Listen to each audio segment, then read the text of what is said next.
Skull and Bones, and there were tales of strange sexual confession encounter groups, guys lying naked in coffins, wrestling in mud piles. Rosenbaum attempts to interview the Bonesmen themselves, but most refuse. Instead, he gathers information from people close to the members, particularly girlfriends who have been given secret information, and some of whom have even been allowed inside. They describe an interior with all the trappings of a late Victorian Gothic fantasy. There is heavy, dark furniture, medieval armor, animal heads, and everywhere there are skulls and bones, including a skeleton bonesmen call Madame Pompadour. If you listen to what people have said who've had some experience of that secret society, the Skull and Bones, it is more than just a talking shop. It involves the worship of the skull. A number of reports say that there are niches with human skulls, and whose skulls they are. They're supposedly the skulls of famous people, and there's one skull that was labeled the skull of Geronimo. The reason why skulls and bones figure so prominently in it is a kind of strain of imagery that dates back to Masonic societies in Germany, in which it was important for a youth to contemplate his death. The Skull and Bones initiation ceremony is said to be held in April in the tomb's basement. One distinguished member serves as master of ceremonies. Once enrobed, he is known as Uncle Toby. The shortest senior is appointed Little Devil and dons a satanic costume. A bonesman with a deep voice is dressed as Don Quixote. Another is dressed as the college's founder, Elihu Yale. Still another is given papal vestments. It would all be rather funny if it weren't for the fact that among the former bonesmen are three presidents: William Howard Taft, George Bush, George W. Bush, numerous senators and ambassadors, industrialists like William Whitney, CIA agents, State Department officials, and publishing magnate Henry Luce.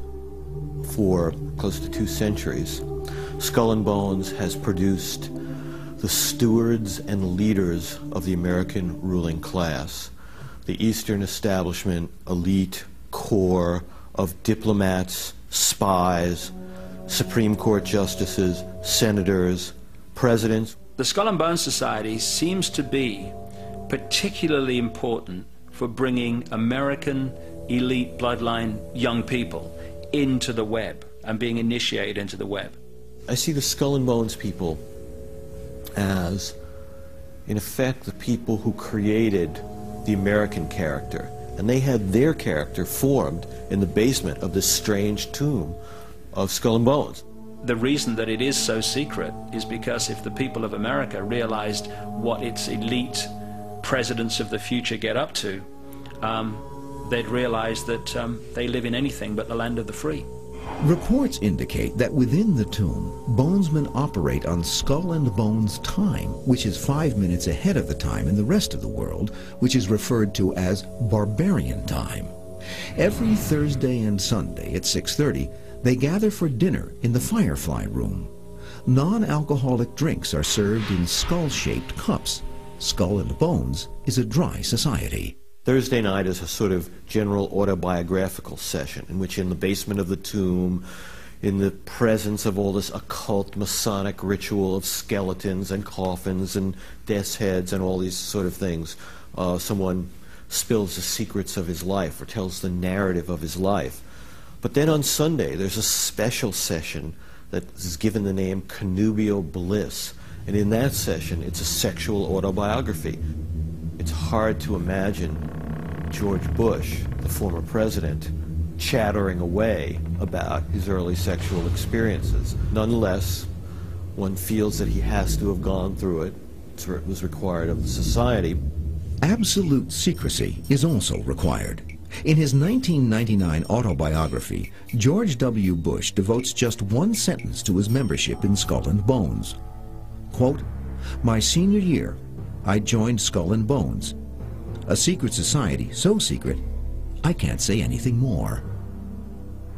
The secrecy, according to some researchers, is there to protect the fact that Skull and Bones funnels its initiates into positions of power and influence. In 1977, for example, George W. Bush forms his first company, Arbusto Energy, with the help of several Bonesman investors. Skull and Bones is a lifelong society, an old boy network. It's a way for members of the establishment to nurture, advance, promote people who think like them, people who belong to the same kind of class, the same kind of elite culture. And so its power grows in a way after one graduates. This is no old boy network. This is no, I'll pat your back, you pat mine. This is not, oh, you got the same tie as me, so we're okay.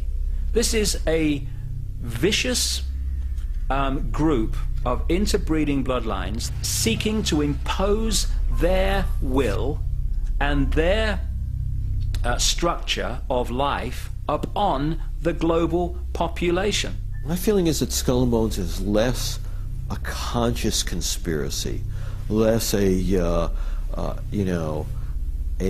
cabal than a kind of unconscious community of interests that people who have power in American society tend to gravitate together.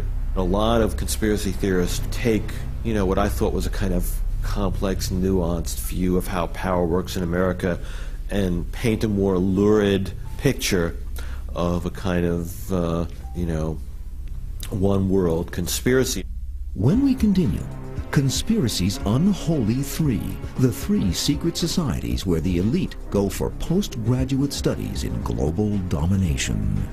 The actions that these secret societies have propagated through the last century or so have only led to wars, rebellion, dissension, depressions.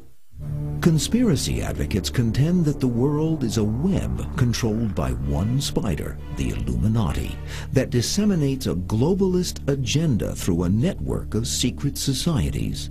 The inner circle of the web is made up of three organizations. The Bilderberg Group, the Council on Foreign Relations and the Trilateral Commission have an interlocking leadership. The head of the World Bank, James Wolfensohn, is a member of this network. So is the head of the World Trade Organization. So is the Chancellor of Germany. So is the Prime Minister of Britain, Tony Blair, and a stream of Presidents of the United States, Secretaries of State, the last 6 Secretary Generals of NATO. There's something extremely dangerous and alluring about the combination of secrecy and world ambition. What could be more threatening than a group that is in the shadows and trying to dominate your life? The actions that these secret societies have propagated through the last century or so have only led to wars, rebellion, dissension, depressions. The oldest of the three organizations, the Council on Foreign Relations, is founded in 1921. It is simply people interested and involved in foreign policy getting together to meet each other, hobnob, make contacts, hear new ideas, argue with their opponents, the sort of things that people who are engaged in political intellectual life do all the time. Conspiracy theorists disagree and point to one particular event as proof of the Council's hidden globalist agenda. There's no greater example of